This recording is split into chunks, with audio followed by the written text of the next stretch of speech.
North Caucasian terrorists ambushed a Russian military helicopter.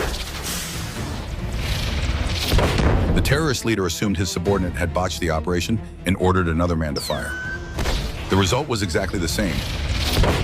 The irony was that the weapons the terrorists had stolen were too advanced. They were equipped with a Russian friend or foe, IFF, identification system. Determined to assassinate world leaders at an upcoming summit, the leader ordered his men to bypass the smart tech. They contacted black market dealers to procure a batch of old-school, manual Soviet-era missiles instead. The leader instructed his lieutenant to find a reliable covert driver to transport the missiles to the North Caucasus region. However, as the driver passed through a border checkpoint, an inspector secretly attached a tracking device to the truck. Russian counterterrorism units immediately deployed drones to shadow the vehicle. Shortly after clearing the checkpoint, a group of terrorists intercepted the truck.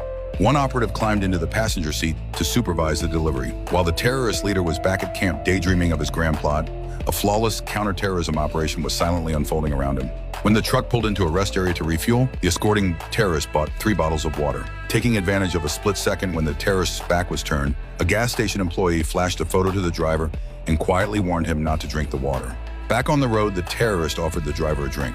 The driver faked a coughing fit to decline. Believing they were nearing their destination, the terrorist called his backup team to call off the rear escort. As his comrades peeled away, the sedatives in the water kicked in, and the terrorist slumped into a deep sleep. Guided by overhead drones, the driver steered the truck into an abandoned factory.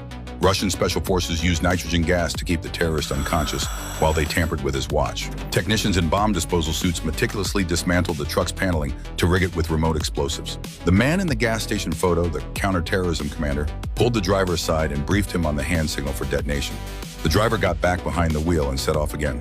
When the terrorist jolted awake, he was led to believe he had only been asleep for 5 minutes. As they neared the terrorist headquarters, the driver pulled over, feigning a mechanical breakdown. In the eyes of the paranoid terrorists, this fake breakdown provided a perfectly logical excuse for the lost time. The headquarters dispatched a tow truck to haul the vehicle inside. Upon arrival, the driver was warmly welcomed by the terrorist leader. The cell eagerly began inspecting their new shipment of missiles, with the leader still fantasizing about his impending victory. Unnoticed, the driver calmly stepped aside. Looking up toward the invisible drone in the sky, he gave the prearranged hand signal for detonation. At the command center, the anti-terror chief pressed the trigger, instantly annihilating the terrorist compound, along with the heroic driver who had willingly sacrificed his life for his country.